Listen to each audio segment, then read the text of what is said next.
Well, probably because like they want to get into individual things on their own, or maybe they might want to get into other things besides music, you know.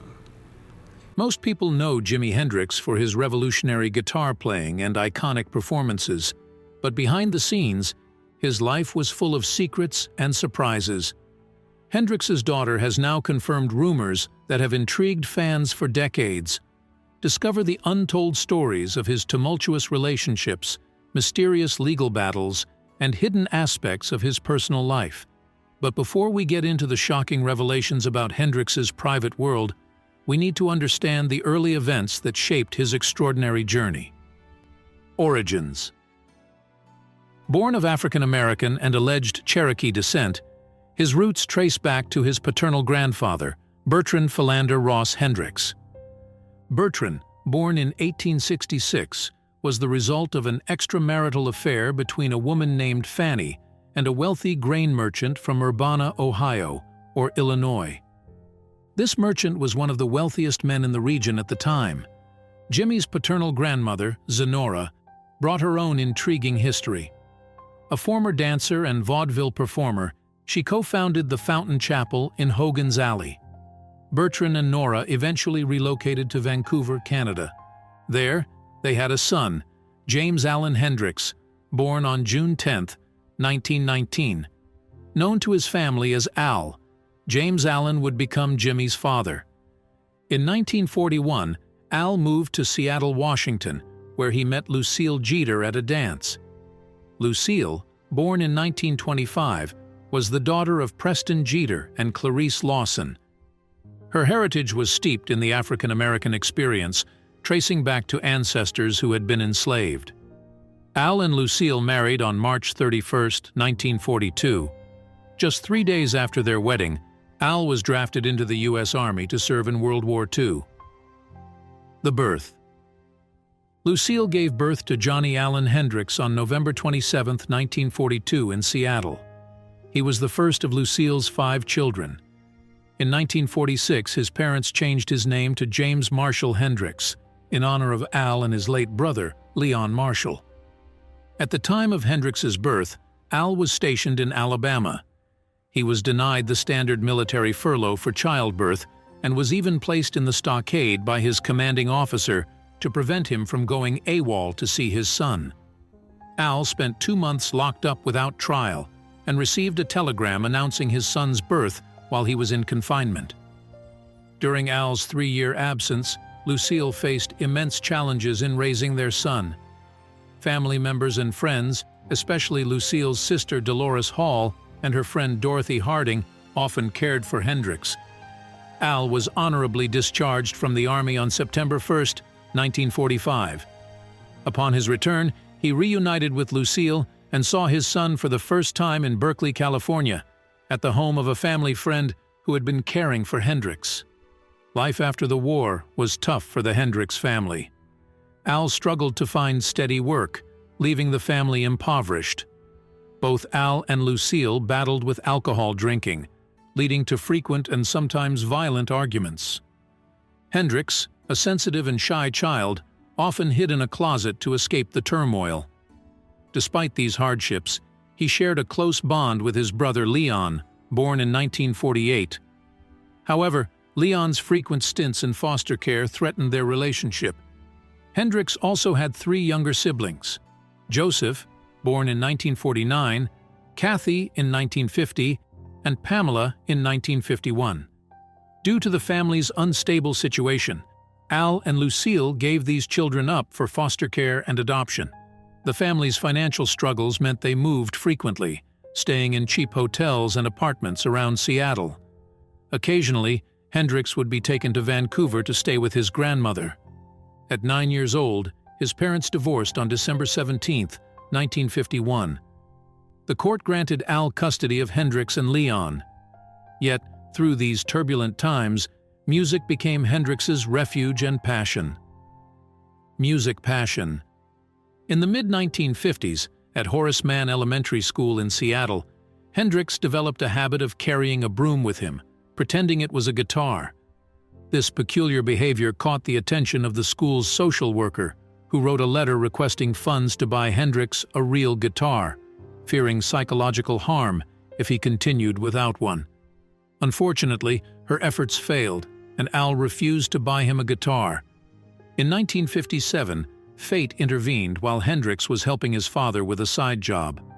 They were clearing out an older woman's home when Hendrix discovered a ukulele among the garbage. The woman allowed him to keep it, despite it having only one string. Hendrix began teaching himself to play by ear, following along to Elvis Presley's Hound Dog. Tragedy struck again in Hendrix's life in 1958. His mother, Lucille, succumbed to cirrhosis of the liver, dying when her spleen ruptured. Al chose not to take James and Leon to her funeral, opting instead to give them shots of whiskey, insisting this was how men dealt with loss. In 1958, Hendrix completed his studies at Washington Junior High School and started attending Garfield High School, though he did not graduate. Mid-year, at age 15, Hendrix acquired his first acoustic guitar for $5. He played for hours daily, learning from more experienced guitarists and listening to blues greats like Muddy Waters, B.B. King, Howlin' Wolf, and Robert Johnson. The first tune Hendrix learned was the theme from the television show Peter Gunn. Around this time, Hendrix formed his first band, the Velvetones. However, without an electric guitar, he struggled to be heard over the group. Recognizing the need for a more powerful instrument, Al finally relented in mid-1959, buying Hendrix a white Supro Ozark electric guitar. Hendrix's first gig was with an unnamed band at the Jaffe Room of Seattle's Temple de Hirsch. However, his tendency to show off led to his dismissal after just one set. Hendrix then joined the Rocking Kings, playing professionally at venues like the Birdland Club. However, his guitar was stolen after he left it backstage overnight. Al replaced it with a red Silvertone Danelectro, ensuring Hendrix's musical journey could continue. Military service. Before Hendrix turned 19, he had been caught twice riding in stolen cars. Faced with the choice between prison and the army, he chose the latter, enlisting on May 31, 1961. After completing 8 weeks of basic training at Fort Ord, California, he was assigned to the 101st Airborne Division at Fort Campbell, Kentucky. Hendrix arrived at Fort Campbell on November 8, 1961, and soon requested his father send his guitar, which he had left in Seattle.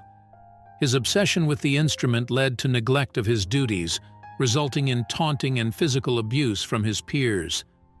Despite these challenges, fellow serviceman Billy Cox noticed Hendrix's unique playing style, and the two began jamming together.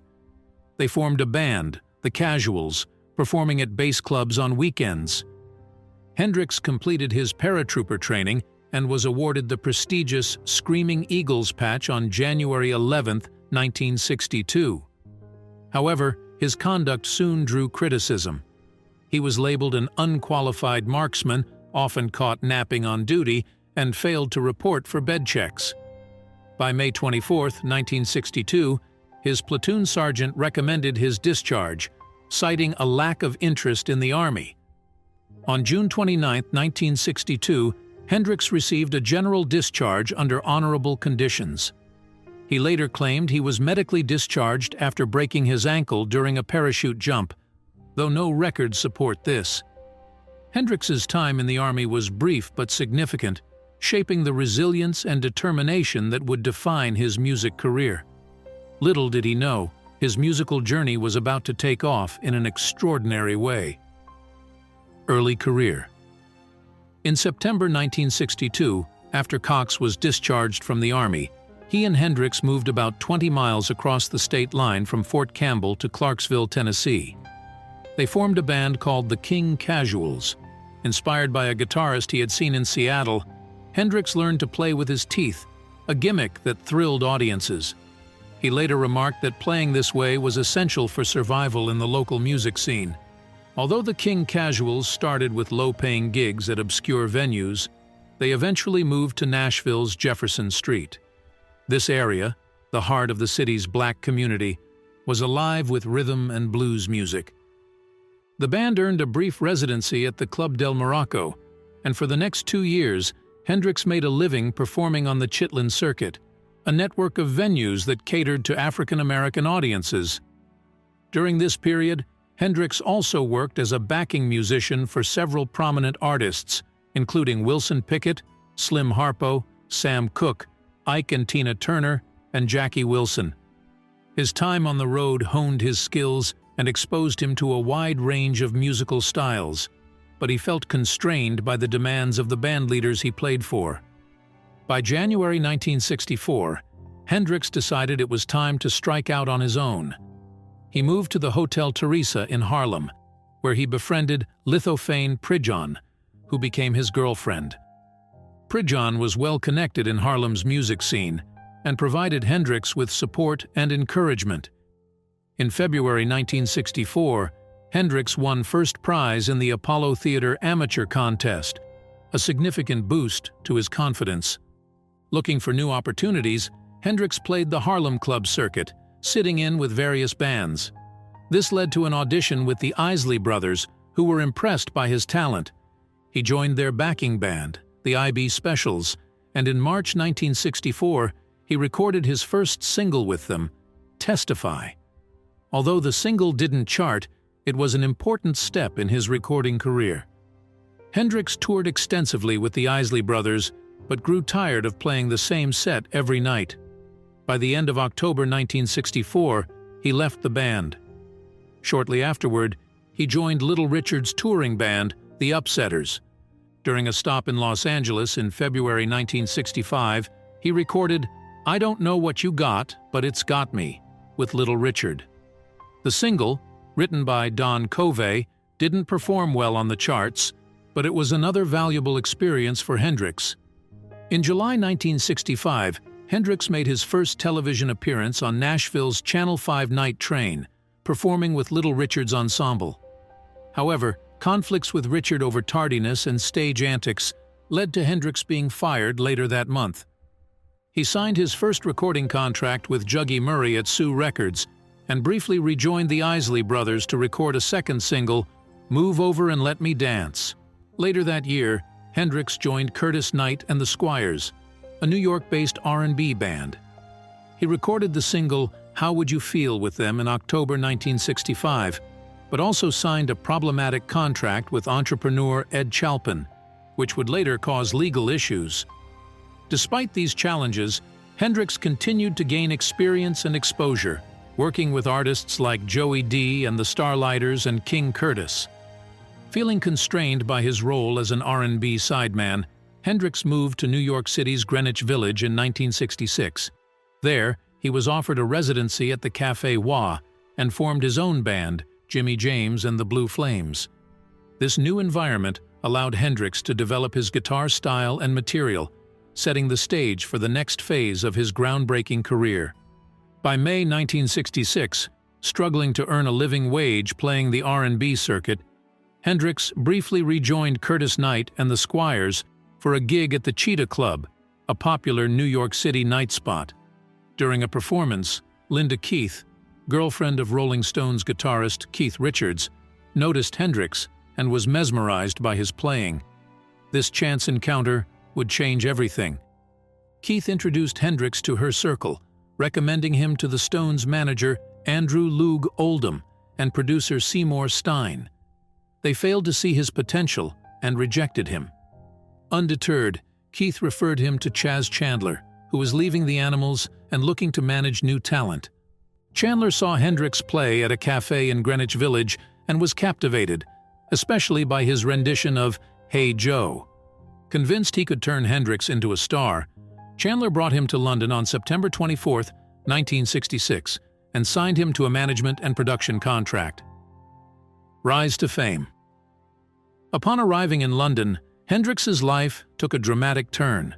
Chandler began assembling a band to showcase Hendrix's talents. He recruited guitarist Noel Redding, who impressed Hendrix with his knowledge of blues progressions and unique hairstyle. Chandler also enlisted drummer Mitch Mitchell, who shared a passion for rhythm and blues. With the lineup set, Chandler persuaded Hendrix to change the spelling of his name from Jimmy to the more exotic Jimmy, marking the birth of the Jimi Hendrix Experience. On October 1, 1966, Chandler introduced Hendrix to the London music scene by bringing him to a Cream performance at the London Polytechnic. Hendrix asked to join Cream on stage, and his explosive performance left guitarist Eric Clapton in awe. Clapton later admitted that Hendrix's skills were unlike anything he had seen before, describing the performance as life-changing. In mid-October 1966, Chandler arranged for the Experience to support Johnny Hallyday on a brief tour of France. Their first show was on October 13, 1966, and their 15-minute performance at the Olympia Theatre in Paris was recorded, marking the band's first known recording. Their enthusiastic reception in France set the stage for their return to London, where the Experience recorded Hey Joe on October 23, 1966, followed by Hendrix's first original song, Stone Free. The Jimi Hendrix Experience quickly gained popularity. They performed at notable venues, including the Bag O' Nails nightclub in London, where music icons like Paul McCartney and Mick Jagger witnessed Hendrix's talent. Their first single, Hey Joe, released on December 16, 1966, climbed the UK charts, peaking at number 6. Their follow-up single, Purple Haze, released in March 1967, reached number 3, solidifying Hendrix's place in the rock scene. The band's dramatic stage presence, including Hendrix's famous guitar-burning act, captured the media's attention. This stunt, first performed at the London Astoria on March 31, 1967, earned Hendrix the nickname Black Elvis and the Wild Man of Borneo. These antics, along with their powerful music, made the Jimi Hendrix Experience a sensation in the UK. Their debut album, Are You Experienced, released on May 12, 1967, featured a mix of blues, rock, and experimental sounds. It spent 33 weeks on the UK charts, peaking at number 2, and included iconic tracks like Purple Haze and The Wind Cries Mary. The album's success established Hendrix as a major force in the music industry. Hendrix's fame grew further with his performance at the Monterey Pop Festival in June 1967, where he famously set his guitar on fire. This performance was immortalized in the documentary Monterey Pop, helping him gain immense popularity in the U.S. Personal life. Fame brought not just success, but also a series of intense and complex relationships. Hendrix's teenage years saw his first significant relationship with Betty Jean Morgan. Their romance ended when Hendrix joined the army to avoid prison. Despite the distance, Betty Jean left a lasting mark, with Hendrix famously inscribing her name on his second guitar. In New York, Hendrix met Lithophane Pridgeon, known as Foxy Lady. Lithophane was Hendrix's muse and inspiration for the iconic song. Their relationship was passionate and intense, with her remaining a significant figure even after Hendrix moved to London. Diane Carpenter entered Hendrix's life in 1966. Their relationship was tumultuous and marred by financial struggles and jealousy. Carpenter eventually returned to Minneapolis, giving birth to their daughter Tamika, whom Hendrix was unaware of for months due to his hectic touring schedule. Linda Keith, a former British model and girlfriend of Keith Richards, played a pivotal role in Hendrix's career by introducing him to Chas Chandler. Although their romantic relationship was brief, her influence was instrumental in launching Hendrix's career. Devon Wilson was another significant figure. Known for her beauty and connections in the music scene, Wilson's relationship with Hendrix was intense. She inspired songs like Dolly Dagger, but their relationship was marked by jealousy and turmoil. Wilson's life took a tragic turn after Hendrix's death, ending in a mysterious fall from a hotel balcony.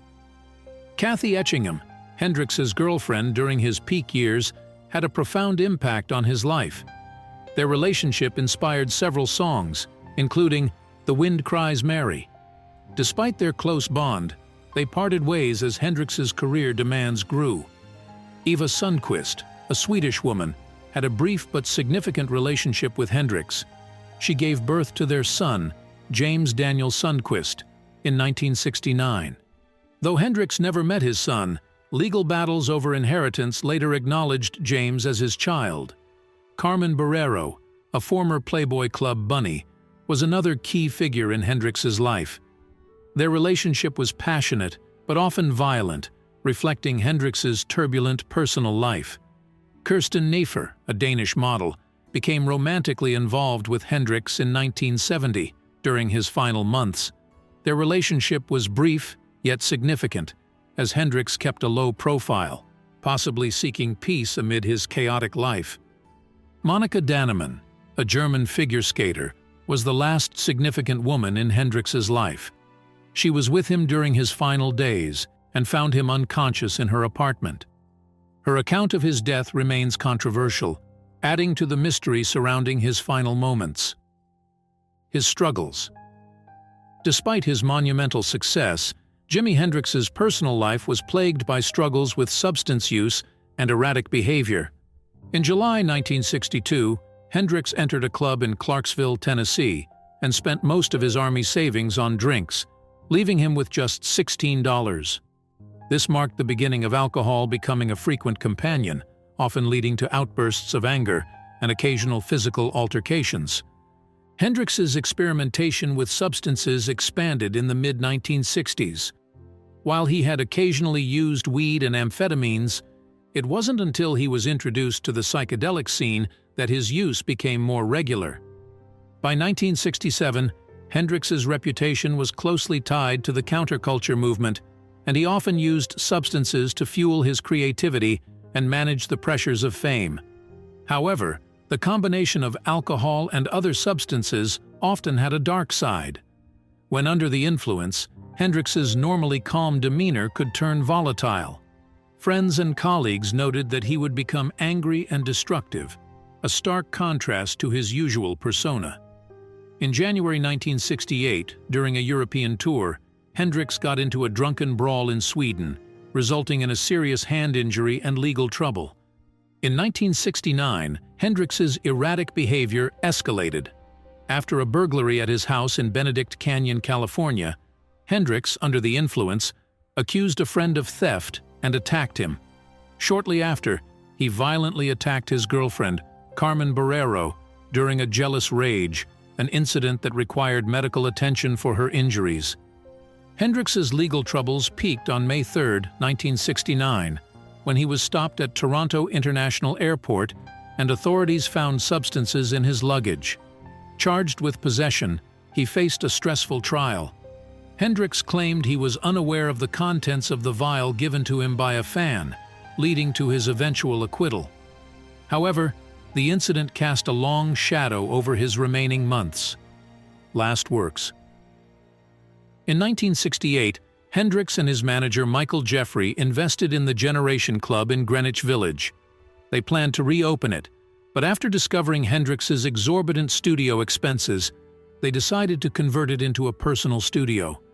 This studio, Electric Lady Studios, would allow Hendrix to record freely and save on costs. Designed by architect John Storek, the studio was intended to inspire creativity with its unique design and ambiance. Electric Lady Studios opened officially on August 25, 1970, and Hendrix recorded his first track there, Nightbird Flying. Shortly after, Hendrix left for England, joining his bandmates for the European leg of the Cry of Love tour.